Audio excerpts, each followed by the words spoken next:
I would like to tell you the story of the grey flannel suit. Time goes back to about 1941, 1942, Central Europe, Hungary to be exact.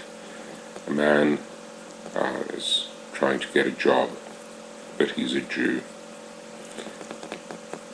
He's going to try and get a job with a Swiss watch company. And before going for the interview, he visits a friend in Budapest and mentions that he's going for a job.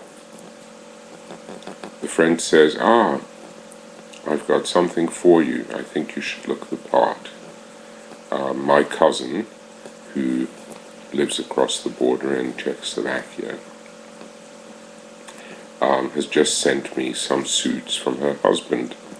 Husband's a banker, and all his suits are made for him especially. And I think if you wear one of these suits, you'll probably get the job. So he happily selected one of them, which was a grey flannel suit. He went for his appointment, and yes, he was very fortunate, and he got the job.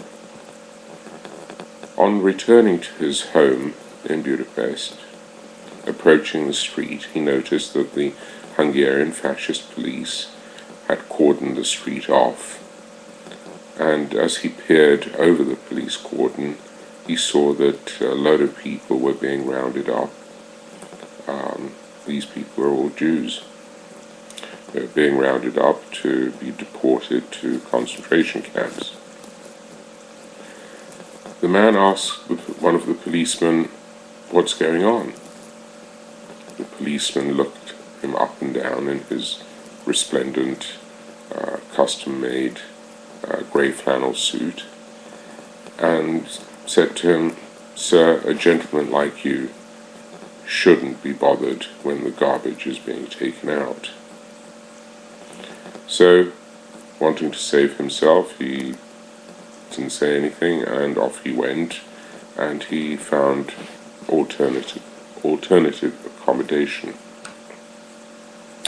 Now we roll on some 45 years to London, where a woman has lost her husband after 35 years of marriage, and her aunt, who lives in Toronto, Canada, comes to visit and stays with the woman and the woman's mother.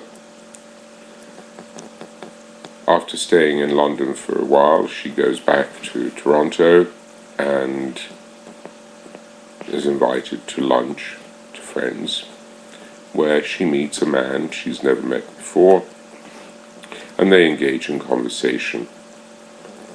The conversation leads to, "Where have you been? What are you doing?"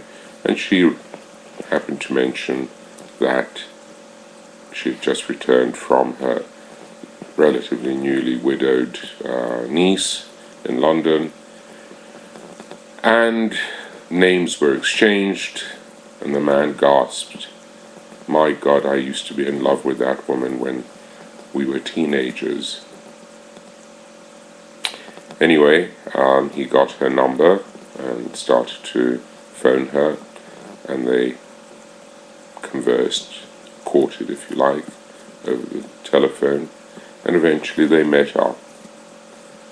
And after a relatively short period of time, they set up home together. So,